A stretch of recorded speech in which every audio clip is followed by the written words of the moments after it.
আলাইকুম। আমি জিয়াসমিন সিদ্দিকা বলছি। মিলভিক বাংলাদেশের সাথে আছি প্যারামেডিক হিসেবে। আজকে আমাদের সাথে আছেন মেডিসিন বিশেষজ্ঞ ডাক্তার দেবাশিস মহন্ত দেবু। স্যার, আপনাকে অনুরোধ করব সংক্ষেপে আপনার পরিচয় দিতে।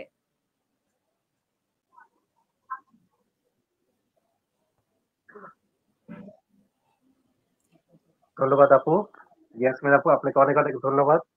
আমি ডাক্তার দেবাশিস ধন্যবাদ। মহন্ত, আছি consultant physician, JDS interviews medical. কথা বলছি সেন্ট জন ভিয়ানি হসপিটাল থেকে, আমার চেম্বার প্লেস। আর কেমন আছেন আপু আপনি? আলহামদুলিল্লাহ স্যার, আমি ভালো আছি। আপনি কেমন আছেন? আছি। স্যার, সম্প্রতি দেশে জ্বরজনিত অসুস্থতার সংখ্যা বৃদ্ধি পেয়েছে। আমাদের হাসপাতালে ভর্তির সবচেয়ে সাধারণ কারণ হলো জ্বরজনিত অসুস্থতা। এই অসুস্থতা শিশু এবং প্রাপ্তবয়স্ক উভয়ের মধ্যেই যথেষ্ট অসুস্থতা এবং মৃত্যুর কারণ হয়ে দাঁড়ায়। জ্বরজনিত অসুস্থতার নির্ণয় স্যার এখন অনেক বড়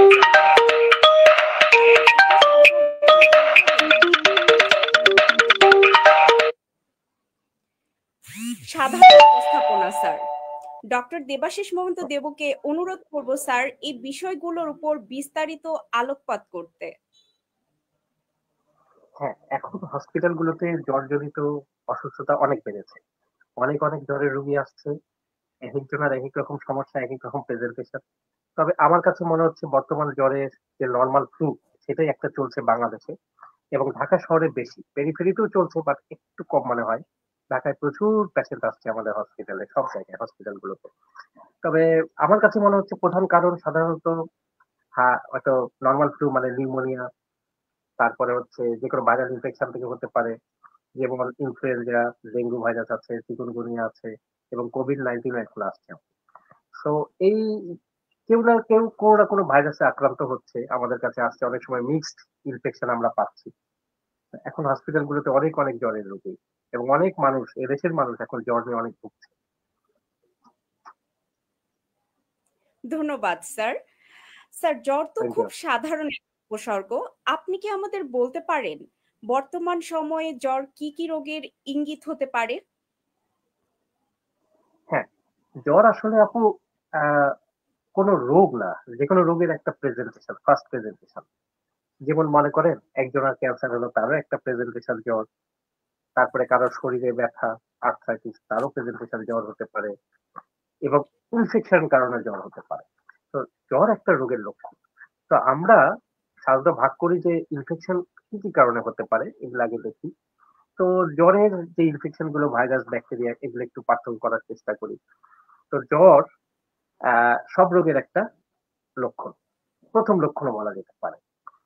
তো এই বর্তমান সময়ে যে কারণে জ্বরগুলো হচ্ছে, আমার কাছে মনে হচ্ছে এগুলো অধিকাংশ যে মানুষগুলো সাফার করছে, এগুলো হচ্ছে ভাইরাল ফিভার।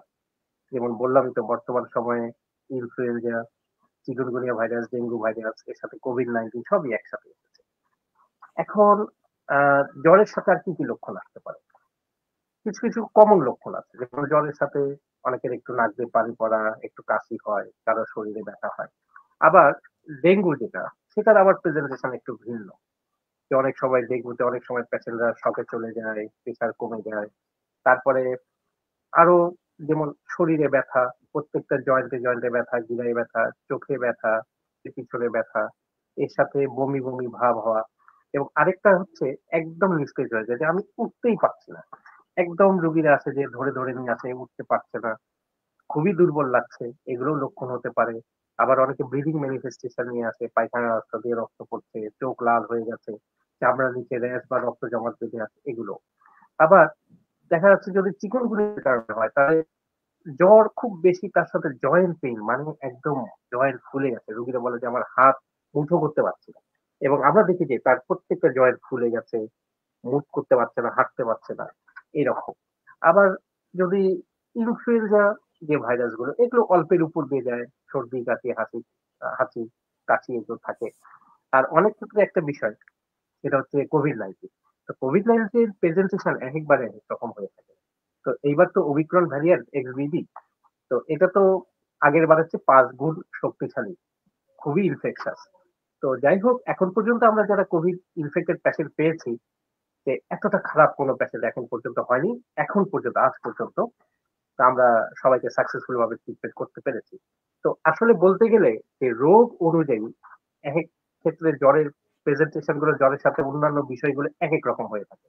তো আমরা লক্ষণ লিখি, এর সাথে কিছু ইনভেস্টিগেশন লিখি, এগুলো লিখে আস্তে আস্তে কনফার্ম হয়ে আমরা তখন চিকিৎসা এগিয়ে যাই আপু। ধন্যবাদ স্যার। বর্তমানে স্যার কোভিড-19 এবং ডেঙ্গুর সংক্রমণ আবার বেড়ে চলেছে। এই দুই রোগের স্যার উপসর্গ অনেক মিল থাকায় সাধারণ মানুষ বিভ্রান্ত হয়।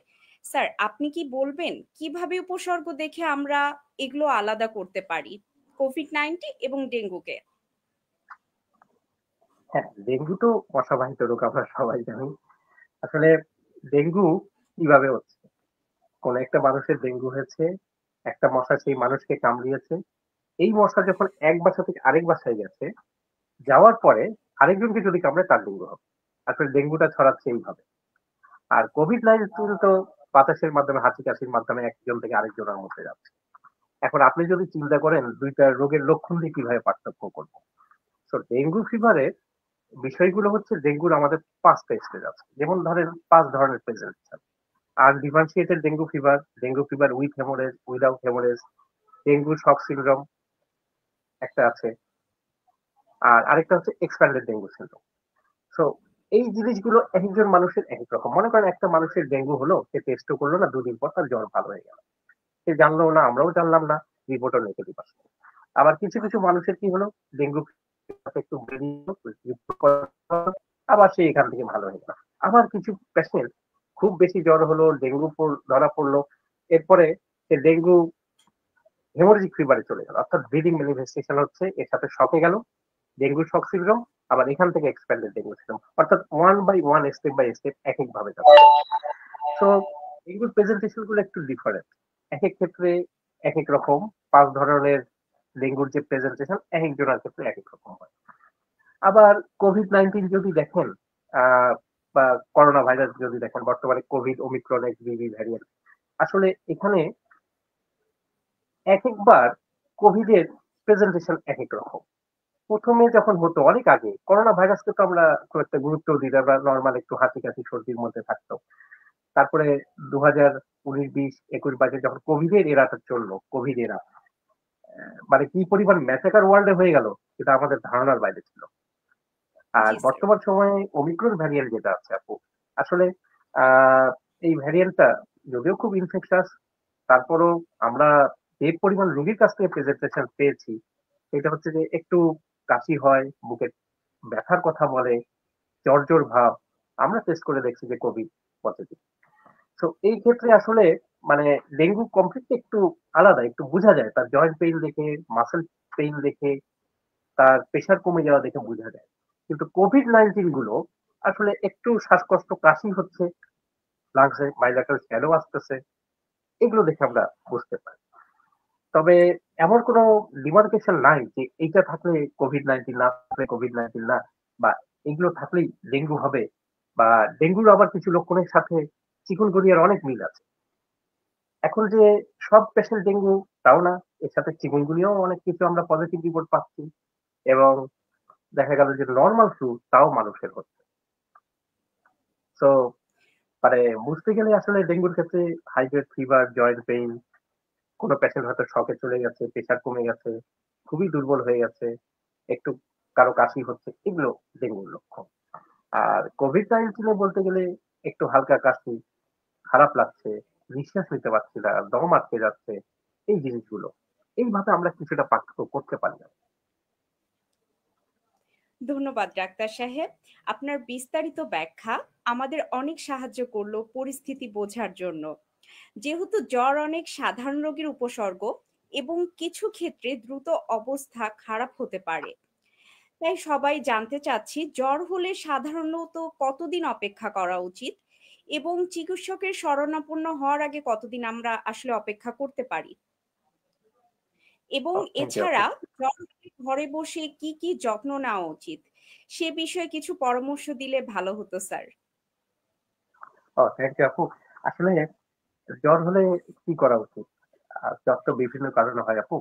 তো জ্বর হলে বিং এ ডক্টর, একটু ডক্টর হিসেবে আমি রিকোয়েস্ট করবো সবসময় যত তাড়াতাড়ি সম্ভব রেজিস্টার্ড ফিজিশিয়ান একজন ডক্টরের কাছে যেন একজন রুগী চলে যায়। তার বাসার পাশে যে ডক্টর সাহেব চেম্বার করছে বা বাসার পাশে যে হসপিটাল আছে, সরকারি বলেন বেসরকারি বলেন, একটু যেন দেখিয়ে নেয়।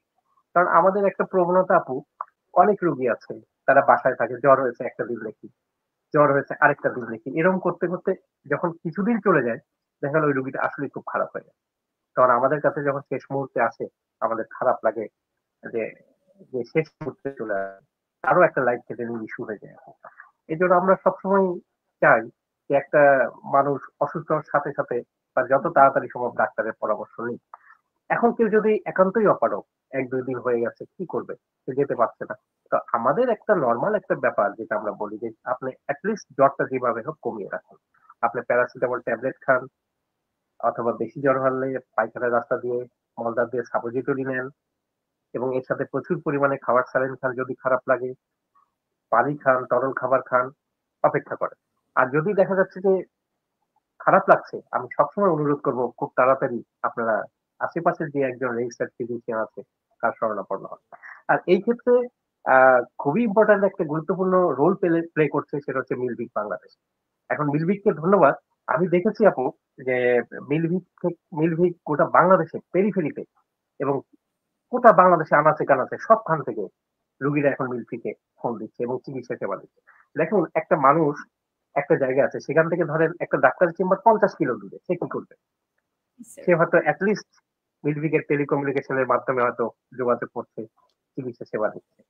মিলভিককে এক্ষেত্রে আমি ধন্যবাদ জানাই। আর একটা মজার বিষয় বলি, গতকাল আমি যখন আহ টেলিমেডিসিনে বসেছিলাম মিলভিকে, তো ওখানে অনেক রেফার্ড কেস গুলো ছিল। একজন বলছে পটিয়া চট্টগ্রাম থেকে এক আপু ফোন দিয়েছে, উনি এত সুন্দর করে বলেছে যে আমার জ্বর হয়েছিল, খুবই খারাপ অবস্থা ছিল, আমি মিলভিকে ডক্টরদের সাথে কথা বলে ওষুধ খেয়েছি, এখন আমি ভালো বোধ করছি, আমার মানে গর্বে মুখটা ভরে গেছে। আসলে জি স্যার। এরপর আপু বললেন যে আর কি করতে পারি, বললাম 2টা টেস্টের নাম, এগুলা করে আপনি আমাকে দেখাবেন। আমার খুবই ভালো লেগেছে যে একজন চিটাঙ্গের পটিয়া এই জায়গাটায়, সেখান থেকে নাকি তার ডাক্তারের চেম্বার অনেক দূরে, অনেক সময় লাগবে রাত্রেবেলা, সে পারবে না যেতে। এই যে মিলভিকের সাথে কথা বলে এই চিকিৎসা সেবাটা তিনি দিলেন, নিয়ে তিনি ভালো বোধ করছেন, আসলে মানে এটা আমার খুবই ভালো লেগেছে, অন্তর থেকে ভালো লেগেছে আসলে। Thank you. আর মিলভিতে যে ডাক্তাররা এখন কাজ করছে, সেবা দিয়ে যাচ্ছে, আসলে কি বলবো, তাদের প্রতি আমার অনেক অনেক শ্রদ্ধা এবং স্যালুট জানাই। এবং তারা really they are doing the best, they are doing the best. আর আরেকটা বিষয় আপু, আমাদের মিলভিকে হেলথ সেক্টরে যে ভাইয়া এবং আপুরা কাজ করছে তাদেরকে অনেক অনেক শ্রদ্ধা জানাই, ধন্যবাদ জানাই। এবং আমাদের বস ইসাক ভাই এবং ডক্টর কাউসার ভাই আছে, বস আপনাদের অনেক অনেক শ্রদ্ধা জানাচ্ছি এবং hats off salute to you, you are really doing the great job. আর আপু আপনাকে অনেক ধন্যবাদ, আপনিও আজকে এই সেশনটা করছেন, যদি মানুষের কিছু উপকার হয় অবশ্যই আমরা কৃতজ্ঞ থাকবো। জি স্যার, ধন্যবাদ আপনার এত সুন্দর মূল্যবান বক্তব্য আমাদের সামনে প্রদান করার জন্য। আসলে আমরা এই আলোচনাগুলোর মাধ্যমেই জানতে পারছি কিভাবে জ্বর কে, কোভিড-19, ডেঙ্গুকে আলাদা করে আমরা জানতে পারি কোনটা স্বাভাবিক জ্বর, কোন জ্বর হলে আমরা ডক্টরের শরণাপন্ন হব। এবং মিলভিক এমন একটা স্বাস্থ্য সেবা যার মাধ্যমে আমরা ঘরে বসেই আসলে খুব সহজেই ডক্টরের পরামর্শ নিতে পারছি। এজন্য আসলে আমাদের যে সংক্রমণটা সেটাও কিন্তু অনেকাংশে নিয়ন্ত্রণে থাকছে। এটা আসলেই হ্যাঁ, আমাদের স্বাস্থ্যসেবার অনেক বড় একটা দিক। স্যার, জ্বরের সময় ঘরেই যত্ন নেওয়ার পাশাপাশি এই সংক্রমণ রোগগুলো থেকে নিজেকে এবং পরিবারকে রক্ষা করার জন্য আমাদের মূলত কি ধরনের মৌলিক স্বাস্থ্যবিধি মেনে চলা উচিত? অনুগ্রহ করে যদি বলতেন। হ্যাঁ, থ্যাংক ইউ আপু। আপু দেখেন, যেমন বর্তমানে ডেঙ্গুর প্রকোপটা বেড়েছে, ডেঙ্গু থেকে বাঁচবেন কিভাবে? সবার আগে মশারিতেই থাকতে হবে, বাসায় যেন মশা না থাকে, কোনো জায়গায় যেন জল জমে না থাকে, টবের মধ্যে যেন কোনো পরিমাণ পানি জমা আছে বা এসির মধ্যে কিছু পরিমাণ পানি জমা আছে, এগুলো যেন না থাকে। কারণ ডেঙ্গুটা আবার কিন্তু মানে টাউন এলাকাতে বেশি, গ্রামে কিন্তু এত ডেঙ্গু নাই। কারণ এই পানিগুলো বিভিন্ন জায়গায় জমা আছে। তো এইখানেই মশারা ডিম পারে এবং ডেঙ্গু গুলো ছড়ায়, এই ভাইরাস গুলো, এই মানে মশাগুলো তৈরি হয়। এবং এইটা যখন একজনকে কামড়াবে, ডেঙ্গু আক্রান্ত পেশেন্টকে, সেইখান থেকে যখন এই মশা আরেকজনকে কামড়াবে তখন তার সে ডেঙ্গুতে আক্রান্ত হবে। তাহলে একটা জিনিস বোঝা যাচ্ছে যে আমরা যদি একটু মশার থেকে নিজেকে সেফ রাখি, তাহলে এই ডেঙ্গু থেকে কিছুটা হলেও মুক্তি পাবো। আরেকটা জিনিস দেখেন আপু, আর কোভিড-19 যেটা বর্তমান ওয়ার্ল্ডে একদম ম্যাসাকার করে ফেলেছিল, আসলে সেখান থেকে আমরা কিভাবে বাঁচবো? আসলে অনেক ক্ষেত্রেই বলা হয় যে যে আক্রান্ত হয়েছে তার থেকে একটু দূরে থাকতে, আবার বলা হয় যে সুন্দর করে হাত বারবার সাবান দিয়ে ধুতে। আসলে এগুলো আমরা আছে কথাবার্তা, কিন্তু কতটুকু মেনটেন করতে পারি? দেখেন যে মানুষটা আজ ফার্ম গেটের ওভারব্রিজ দিয়ে এপার থেকে ওপাশে গেছে, কতগুলো মানুষ তার সাথে পার হয়ে গেছে, কতজন মানুষের পাশ দিয়ে সে এসে যাচ্ছে। আবার নিউ মার্কেটের সামনে যান, কত জ্যাম, কত ভিড়। এই জায়গায় কার কোভিড-19 আছে আমরা কিন্তু জানি না। কাজে এইভাবে এই জনসমাগমের মধ্যে গেলে অনেক সময় এগুলা ছোঁয়াচে হয়ে যায়। তাই বলে কি আমাদের যাওয়া লাগবে না? আমরা তো কর্মের জন্য যেতেই হবে। তাহলে কি করতে হবে? জি, তাহলে দেখুন কিছু, কিছু পেশেন্ট যারা আছে, যারা সাফারিং ফ্রম ক্রনিক ডেবিলিটেটিং ইলনেস মানে কোমরবিডিটিস আছে।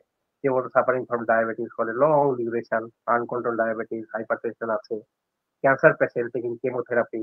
তারপরে ধরেন আহ যার টিউবারকুলোসিস ছিল, যক্ষা রোগ ছিল, সেখান থেকে কমপ্লিকেশন হয়েছে, হাঁপানি রোগ আছে, বা বয়স্ক পেশেন্ট, তাদের আসলে কি করা উচিত? তাদের ক্ষেত্রে আসলে অবশ্যই মাস্ক পরা উচিত। কারণ তাদের এমনিতে তাদের রোগ সংক্রমণ ক্ষমতা মানে প্রতিরোধ ক্ষমতা একটু কম। কাজেই মাস্ক ব্যবহার করতে হবে। কাজেই আমরা যদি একটু মাস্ক পরে থাকি, আর যারা একটু মানে বয়স্ক ব্যক্তি বা কোনো অসুস্থতায় ভুগছেন, মাস্ক যদি পরি তাহলে কোভিড-19 এই টাইপের রোগ থেকে আমরা কিছুটা রক্ষা পেতে পারি। আবার একটা জিনিস দেখেন আপু, আপনার তো মনেই আছে যে কোভিড যখন হয়, অনেক অ্যাফ্লুয়েন্ট সোসাইটি বাংলাদেশে, যেমন ঢাকার কথাই বলে, অনেক অ্যাফ্লুয়েন্ট মানে যাদের অনেক ধনী পরিবার, তারা হয়তো 2 মাসেও একবারও বাসার বাইরে যায়নি, বাসায় কেউ আসছে। এই মানুষগুলো কিন্তু কোভিডে আক্রান্ত হয়েছে। আবার দেখেন যে ভাইটা রিক্সা চালিয়েছে পেটের জন্য, সে কিন্তু মাপ পেয়ে গেছে। আসলে বিষয়গুলো অনেক ডিটেলস, কার কিভাবে চান্স আসবে শরীরে এটা বলা মুশকিল। তবে আমাদের জায়গা থেকে বিনিয়োগ ডক্টর আমি কি বলবো, যে আমরা প্রোটেক্টিভ মেজার গুলো আমাদের ঠিক মতো দিতে হবে, আমাদের একটু মাস্ক পরতে হবে, আমাদের কোভিড থেকে বাঁচার জন্য বর্তমান সময়, ডেঙ্গু থেকে বাঁচার জন্য মশারিতে থাকতে হবে রাত্রেবেলা, এবং সবসময় একটা মসকিটো রেপ্লিডেন্ট যে ক্রিম গুলো আছে এগুলো আমরা শরীরে মেখে ঘুমাতে পারি। এই জিনিসগুলো মেজার নেওয়া উচিত আমাদের। তাহলে আশা করছি কিছুটা হয়তো আমরা সেফ থাকতে পারবো। ধন্যবাদ জি স্যার। আপু। আসলে আমরা আপনার বক্তব্যের মাধ্যমে জানতে পারলাম যে কিভাবে আসলে আমরা জ্বর থেকে নিজেদেরকে মুক্ত রাখতে পারি এবং কিভাবে কোভিড-19 এবং কিভাবে আমরা ডেঙ্গু থেকে নিজেকে মুক্ত রাখতে পারি বা এই সংক্রমণগুলো কিভাবে আমরা নিয়ন্ত্রণ করতে পারি। ধন্যবাদ স্যার। ডাক্তার সাহেবের দেওয়া স্বাস্থ্যবিধিগুলো খুবই গুরুত্বপূর্ণ এবং সহজেই মেনে চলা যায়। বর্তমান সময়ে যখন স্বাস্থ্য ঝুঁকি বাড়ছে, তখন মিলভিক বাংলাদেশের মতো স্বাস্থ্য বীমা কিভাবে একটি পরিবারকে আর্থিক এবং স্বাস্থ্যগত নিরাপত্তা দিতে পারে।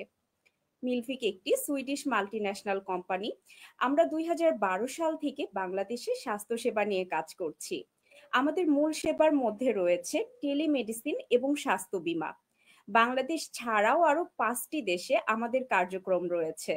আমাদের টেলিমেডিসিন সেবা নিতে পারবেন পরিবারের সবার জন্য খুব সহজেই। মিলভিক অ্যাপ থেকে কিংবা হেল্পলাইন কল করে দিনরাত ২৪ ঘন্টায়। আমাদের ডাক্তার যত দ্রুত সম্ভব কলব্যাক করে প্রয়োজনীয় স্বাস্থ্য পরামর্শ দেবেন। আমাদের বিএমডিসি লাইসেন্স প্রাপ্ত ডাক্তাররা ডাব্লিউএইচও গাইডলাইন অনুসরণ করে নির্ভরযোগ্য সেবা প্রদান করেন। সাবস্ক্রাইবাররা দেশে প্রায় ৫০০ হাসপাতালে ডিসকাউন্ট এবং ক্যাশব্যাক সুবিধা পান, যা চিকিৎসার খরচ কমায়।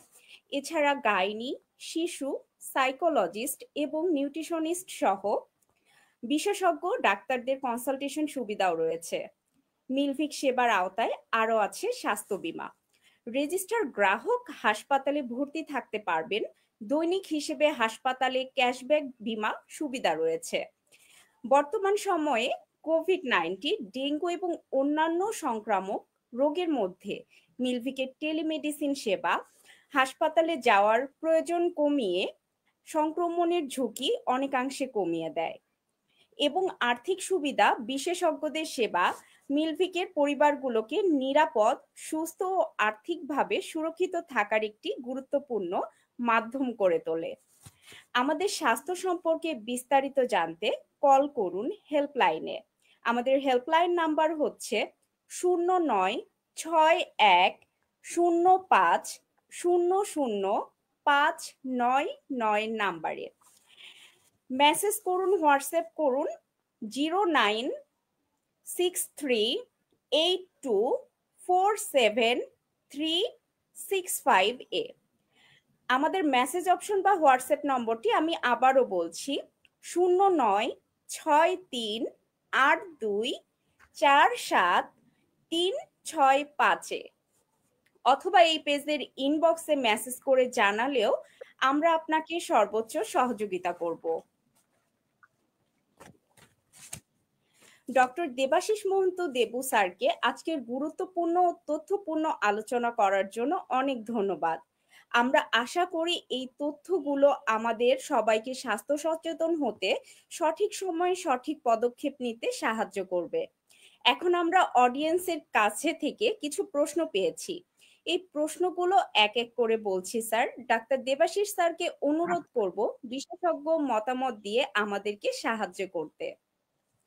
স্যার, আমাদের দর্শক থেকে আমরা প্রশ্ন পেয়েছি স্যার, নিজে নিজে অ্যান্টিবায়োটিক বা ওষুধ খেলে কি কোনো স্বাস্থ্য ঝুঁকি আছে? অ্যান্টিবায়োটিক কখনোই নিজে নিজে খাওয়া উচিত না। একজন রেজিস্টার্ড ডক্টরের পরামর্শ ছাড়া কখনোই অ্যান্টিবায়োটিক খাওয়া উচিত না। আর যে জ্বরগুলো হচ্ছে এগুলো তো ভাইরাস, অ্যান্টিবায়োটিক তো ব্যাকটেরিয়া এগেইনস্টে কাজ করে। যদি ভাইরাস হয় তাহলে এটা খেয়ে তো কোনো লাভ নেই। আবার আমরা কিছু কিছু লক্ষণ দেখে বুঝি যে সেকেন্ডারি ইনফেকশন, তখন শুধুমাত্র একজন ডাক্তারই পারে একজন রোগীকে অ্যান্টিবায়োটিক দিতে। তা আমি অনুরোধ করব যাতে কোনো মানুষ ইচ্ছে মতো অ্যান্টিবায়োটিক না খায়। অনুরোধ করব যে এমন কিছু কিছু দোকান আছে যেখান থেকে রোগীরা গেলেই তাদেরকে অ্যান্টিবায়োটিক দেওয়া হয়, কিন্তু এটা আসলে ক্ষতি হচ্ছে। এই অ্যান্টিবায়োটিক গুলো রেজিস্টার হয়ে আছে। কেউ ইচ্ছা করে কোনো রোগী যেন অ্যান্টিবায়োটিক না খায়, অবশ্যই একজন ডক্টরের পরামর্শ নিয়ে খাও। ধন্যবাদ স্যার। অবশ্যই ডক্টরের পরামর্শ ছাড়া অ্যান্টিবায়োটিক ওষুধ গ্রহণ রেজিস্ট্যান্সের কারণ হতে পারে, যেটা আমাদের স্বাস্থ্য ঝুঁকিকে ক্রমাগত বাড়িয়ে দিতে পারে। এই জন্য অবশ্যই খুব সহজে ডক্টরের সেবা পেতে আপনারা কিন্তু মিলভিক পরিবারের সাথে অংশগ্রহণ করতে পারেন। স্যার, ডক্টর দর্শক সারি থেকে আরেকটা প্রশ্ন আছে আমাদের জন্য। একসাথে কি স্যার কোভিড এবং ডেঙ্গু হওয়া সম্ভব? হ্যাঁ, হতে পারে আপু। দুইটা তো দুই ধরনের ভাইরাস, একটা শরীরে ঢুকেছে আর একটাও ঢুকেছে, ঢুকতেই তো পারে। তারপরে আমরা তো এরকম পাই যে একজনের টাইফয়েড আছে তার আবার ডেঙ্গু হয়েছে। তো দুইটা দুই ধরনের অর্গানিজম বা দুই ধরনের ভাইরাস, এটা হতেই পারে। কোইন্সিডেন্টাল এরকম হতেই পারে, আমরা অনেক পেয়েছি, এটা হতেই পারে। তবে অবশ্যই সেক্ষেত্রে রুগীকে হসপিটালে আসতে হবে এবং তাকে চিকিৎসা দিয়ে সুস্থ হতে হবে। আমরা এই সমস্ত ক্ষেত্রে দেখি আসলে কোনটা তার জন্য লাইফ থেকে যায়, কোনটা চিকিৎসা কিভাবে তাকে আগে কোন চিকিৎসাগুলো করলে তার সুস্থতা সবার আগে হবে, এটা তখন আমরা বুঝি, ঠিক করি। এবং এই সমস্ত মানুষ যাদের দুইটা ইনফেকশন একসাথে হয়, ডেঙ্গু কোভিড, একটু রিস্কি হয়ে যায়। তো এরকম যদি কারো মনে হয় তাহলে অবশ্যই হসপিটালে আসতে হবে। টেস্ট যদি পজিটিভ হয়, dengue test positive, Covid positive, তাহলে অবশ্যই দেরি না করে হসপিটালে আসতে হবে। এর জন্য তার বাসার পাশে যে হসপিটাল আছে আগে সেখানেই আসতে হবে। সরাসরি কোনো স্পেশালিস্ট হসপিটালে যাওয়ার কোনো প্রয়োজন নাই। আগে বা তার আশেপাশে যিনি রেজিস্টার্ড ফিজিশিয়ান আছে তারও তিনি সেবা নিতে পারেন। ধন্যবাদ স্যার। স্যার, আমরা এর মাধ্যমে আসলেই অনেক গুরুত্বপূর্ণ তথ্যগুলো জানতে পারলাম প্রশ্ন উত্তরের মাধ্যমে। স্যার, আমাদের দর্শক সারি থেকে আরেকটা প্রশ্ন আছে, সেটা হচ্ছে স্যার, জ্বর থাকলে খাবার বা পানীয় এড়িয়ে চলা উচিত, মানে কোন খাবার বা কোন পানীয়গুলো আমাদের জ্বর থাকলে এড়িয়ে চলা উচিত এবং কি ধরনের খাবার শরীরের জন্য উপকারী হতে পারে শরীরে জ্বর যখন? হ্যাঁ, জ্বর হলে কোন জিনিসগুলো খেতে হবে আর কি খাওয়া যাবে না, তাই না? আসলে জ্বর হলে সব মানুষই বলে যে আমার মুখ পিতা লাগছে, এটা কিন্তু হয় না। তো মানুষ কিন্তু তখন কিছু খেতে পারে না, খাওয়ার রুচিটাও নষ্ট হয়। তো কি খেতে হবে? তা আমরা সবসময় বলি যে আপনার জ্বর হয়েছে, বেশি কিছু খাওয়ার দরকার নাই। আপনি শুধুমাত্র ভাত ডাল একটু লেবু দিয়ে খান যতটুকু পারেন। কারণ একটু বেশি খেলে আপনার বমি হয়ে যাবে, অল্প অল্প করে খান। প্রচুর পরিমাণে পানি খাবেন, দুর্বল লাগলে খাওয়ার স্যালাইন খাবেন। কিন্তু এই সময় কেউ অনেকে সফট ড্রিঙ্কস খায়, এগুলো না খাওয়াটাই ভালো, কারণ এগুলো খেলে অনেক সময় প্রেশার কমে যেতে পারে, এখানে শুধু গ্লুকোজ থাকে, কমে যেতে পারে। এই খাওয়া এগুলো উচিত না। আবার যখন জ্বর হয় অনেকে খেতে পারে না। দেখেন আমাদের কাছে কিছু কিছু রুগী আছে, খারাপও লাগে বিষয়গুলো এরকম যে খেতে পাচ্ছে না দেখে বাবা মা রান্না করে পোলাও মাংস খাওয়াচ্ছে। এই পোলাও মাংস খেয়ে রুগীর আরো বমি টমি হয়ে খারাপ অবস্থা, এরপর আমার কাছে। তো এই ঘটনাগুলো বাংলাদেশে ঘটতেছে। বাবা মা ভাবে যে ছেলে জ্বরের পর দুর্বল হয়ে গেছে, যে আমি প্রতিদিন তাকে পোলাও মাংস ডিম দুধ খাওয়াই। আসলে যেমন দেখেন আপু, যখন একটা ভাইরাস শরীরে ঢোকে তার কি কি হয়, তার অনেক সময় ডায়রিয়া হতে পারে, জয়েন্ট পেইন হয়, মাসেল পেইন হয়, সবখানে ব্যথা হচ্ছে, অর্থাৎ ভাইরাসটা গোটা বডির উপর দিয়ে একটা গেম খেলে চলে যাচ্ছে। এখন জিআই ট্র্যাক্ট অর্থাৎ আমাদের যে পরিপাক তন্ত্র তারাও কিন্তু এফেক্টেড। এর মধ্যে যদি আমি এমন খাবার দিচ্ছি যেটা ডাইজেশনেরই প্রবলেম তৈরি করছে, তখন অনেকের এখান থেকেও ডায়রিয়া হয়, আবার অতিরিক্ত পরিমাণে বমি শুরু হয়ে যায়। তো আমি যেটা বলবো, যাদের ডায়রিয়া বা সরি যাদের জ্বর হয়েছে, আপনারা অবশ্যই খুব বেশি যে খেতে হবে তা না, আপনি নর্মাল খাবার খান, যতটুকু আপনার শরীর নিতে চায় ততটুকুই খান, প্রচুর পরিমাণে পানি খান, দুর্বল লাগলে খাবার স্যালাইন খান। অতিরিক্ত বেশি কিছু খাওয়া ঠিক হবে না। এমন কিছু খাবেন না যেটা খেলে একদম বমি ভাবটা বেড়ে যায়। আবার আমরা ডেঙ্গুর সময় যখন প্ল্যাটলেট কমে, তখন কিছু কিছু মানুষ তারা জানে যে কোন খাবারে প্ল্যাটলেট বাড়ে। দেখবেন নেটে অনেক খাবারের নাম লেখা আছে, অনেক ফল টলের নাম লেখা আছে। এত বেশি ফল টল খেতে খেতেও অনেক অসুস্থ হয়ে যায়। কাজে অতিরিক্ত কোনো কিছু না, স্বাভাবিকভাবেই সবাই সবকিছু খাওয়া দাওয়া করুক, আশা করি সবাই ভালো থাকবে। ধন্যবাদ স্যার। আপনার বক্তব্যের মাধ্যমে আমরা জানতে পারলাম আসলে আমাদের জ্বরের মুহূর্তে কোন খাবারগুলো আমাদের সুস্বাস্থ্যের দিকে আরো দ্রুত নিয়ে যেতে সাহায্য করবে এবং কোন খাবারগুলো আমাদের খাওয়া উচিত না। অনেক ধন্যবাদ। স্যার, আমাদের জন্য আরেকটা প্রশ্ন আছে, সেটা হচ্ছে ভাইরাল ভাইরাল ও ব্যাকটেরিয়াল জ্বরের মধ্যে পার্থক্য কি? এবং আমি কিভাবে বুঝবো যে আমার আসলে ভাইরাস জ্বর হয়েছে নাকি ব্যাকটেরিয়াল? এই বিষয়ে যদি স্যার একটু আমাদের জানাতেন। এটা বুঝবে ডাক্তার, এটা রুগীর এত বোঝার দরকার নেই। আর সবসময় মনে রাখতে হবে, ভাইরাসের ক্ষেত্রে আসলে ভাইরাস হচ্ছে অনেক অনেক আছে। যেমন ডেঙ্গু ভাইরাসের এক ধরনের, করোনা ভাইরাস সেটার এক ধরনের প্রেজেন্টেশন, চিকুনগুনিয়ার একরকম, এগুলো তো সবই ভাইরাস। আবার ইনফ্লুয়েঞ্জা ভাইরাস, আবার দেখেন ব্যাকটেরিয়া, যেমন কত ধরনের ব্যাকটেরিয়া, ব্যাকটেরিয়াল নিউমোনিয়া হচ্ছে, তারপরে হচ্ছে আরো অনেক কিছু আছে, তো বলে শেষ করা যাবে না। তাহলে আমরা দুটো কিভাবে পার্থক্য করবো? আসলে পার্থক্য করাটা সো টাফ, কারণ ভাইরাস তো একটা না, হাজার হাজার ভাইরাস, এদিকে ওখানে অনেক অনেক ব্যাকটেরিয়া। এই দুইটা জ্বর পার্থক্য করাটা সো টাফ। তবে আমরা ধরে নিই, যদি সাধারণত ভাইরাস হয় জ্বর আসে, কিন্তু ব্যাকটেরিয়াতে জ্বরটা একটু বেশি থাকতে পারে এবং খুব চিলসার লাগে, মানে কাঁপুনি দিয়ে আসে অনেক সময়। ব্যাকটেরিয়াল ফিভারে একটা ফোকাল লোকেশন থাকে, হুম? তো সেইটা একটা থাকবে। আর ভাইরাসের ক্ষেত্রে আপনার joint pain, arthritis, arthralgia, muscle pain, myalgia, headache, এগুলো বেশি থাকে। এগুলো সাধারণত ব্যাকটেরিয়াল ফিভার গুলোতে কম থাকে। তো আমরাই অনেক সময় ব্যাকটেরিয়া ভাইরাস আমরাই মানে ফেলাসিতে পড়ে যাই, তখন আমরা বিভিন্ন ইনভেস্টিগেশন করে দেখি যে কোনটা আসলে। কাজেই এটা খুব টাফ এক কথায় বলা যে দুটা কিভাবে পার্থক্য করা যায়। ধন্যবাদ স্যার। আপনার মূল্যবান তথ্যের মাধ্যমে আমরা জানতে পারলাম আসলে কোনগুলো ভাইরাল জ্বর বা কোনগুলো ব্যাকটেরিয়াল কারণে হতে পারে।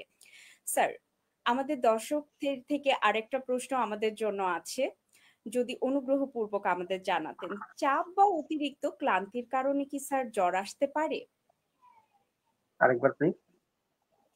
স্যার, চাপ বা অতিরিক্ত ক্লান্তির কারণে কি জ্বর আসতে পারে? হ্যাঁ, এখন অনেক রুগী আমাদের কাছে এসে বলে যে আমার জ্বর জ্বর ভাব, জ্বর জ্বর ভাব। তো জ্বর আর জ্বর জ্বর ভাব কিন্তু একটা। জ্বর তখনই বলি আমরা যেটা থার্মোমিটারে ওঠে। জ্বর জ্বর ভাব লাগছে শরীরে কিন্তু থার্মোমিটারে আসছে না, ওটাকে আমরা জ্বর বলতে পারি না। এখন অতিরিক্ত কাজের চাপ, মানে স্ট্রেসফুল কন্ডিশন, স্ট্রেসফুল অনেক স্ট্রেস, আমি কাজের লোড নিচ্ছি, আমি পাচ্ছি না, তারপরে অনেক কাজ করতে হচ্ছে, অফিসের একটা চাপ আছে, সবকিছুর চাপ। যখনই আপনি ঘুমাতে যাবেন দেখবেন যে শরীরটা গরম মনে হচ্ছে। আসলে স্ট্রেসেও কিন্তু টেম্পারেচার বাড়ে। আর কিভাবে বাড়ে? আমাদের সিম্প্যাথেটিক নার্ভাস সিস্টেমটা অ্যাক্টিভেটেড হয়ে যায়। এই কারণে তখন আমাদের জ্বর বাড়তে পারে। তো যেহেতু এটা কোনো ইনফেকশনের কারণে জ্বর না, কাজে এই জ্বরগুলো অনেকের দীর্ঘদিন থাকে। আমাদের কাছে প্রচুর রোগী আছে যে আমার ১ মাস ধরে জ্বর, জ্বর ভাব। আমরা কিন্তু সব রিপোর্ট নরমাল পাচ্ছি। তখন আমরা কাউন্সেলিং এ যাই। যে আপনি কি ওষুধ খাচ্ছেন, কি করেন বা আপনার অতিরিক্ত স্ট্রেস আছে কিনা, এগুলো থেকে আমরা তখন হিস্ট্রি নিই। তো আমার কাছে মনে হয় যে, যে জ্বরটা থার্মোমিটারে উঠবে না, সেটা জ্বর না। জ্বর, জ্বর ভাব আর জ্বর ২ টার ২ জিনিস। স্ট্রেসের কারণেও জ্বর হতে পারে এবং যারা প্রচুর পরিশ্রম করে, রোদে কাজ করছে, দেখা গেল যে সারাদিন পরিশ্রমের পর যেই বিছানায় গেছে, শরীর গরম হয়ে যাচ্ছে। মানে জ্বর, জ্বর ভাব মনে হচ্ছে। আসলে সেটা প্রকৃত কোনো জ্বর না। তবে অবশ্যই এই ক্ষেত্রেও আমাদের ডক্টরের কাছে আসতে হবে। আমরা তখন মেটিকুলাসলি দেখি এই যে জ্বর, জ্বর ভাব এটার আর কি, কি কারণ আছে। তবে আমার বিশ্বাস যে জ্বর আর জ্বর, জ্বর ভাব এই ২ টা জিনিস আমাদের সব মানুষের বোঝা উচিত এবং জ্বর, জ্বর ভাব মানে যে জ্বর তাও না। ঠিক আছে? ধন্যবাদ স্যার। আসলে অতিরিক্ত চাপ বা ক্লান্তি থেকে যে জ্বরের যে প্রবণতা হওয়া বা হতে পারে কিনা এই বিষয়ে কিন্তু আমরা ডাক্তার সাহেবের কাছ থেকে বিস্তারিত জানতে পেরেছি। এবং আমাদের দর্শকদের ভিতর থেকে আরেকটা প্রশ্ন এসেছে স্যার। ৩ দিন ধরে জ্বর ও শরীর ব্যথা আছে, কিন্তু কাশি নেই। স্যার, এটা কি ডেঙ্গু হতে পারে? অনুগ্রহপূর্বক যদি বলতেন। মানে ৩ দিনের জ্বর, শরীরে ব্যথা। That means fever for 3 days and paralysed body. এটা হতে পারে আর্থালজিয়া, আর্থ্রাইটিস আর মায়ালজিয়া। হ্যাঁ, আপু এটা এখন আমরা বলি ডিফারেনশিয়াল ডায়াগনোসিস, মানে আর কি, কি হতে পারে? যেমন আমি বলব ডেঙ্গু ফিভার হতে পারে, চিকুনগুনিয়া হতে পারে, আদার্স ব্যাকটেরিয়াল ইনফেকশনও হতে পারে। এখন ৩ দিন ধরে জ্বর হচ্ছে, আমার শরীরে ব্যথা হচ্ছে। অবশ্যই এখন আমাকে কি করতে হবে?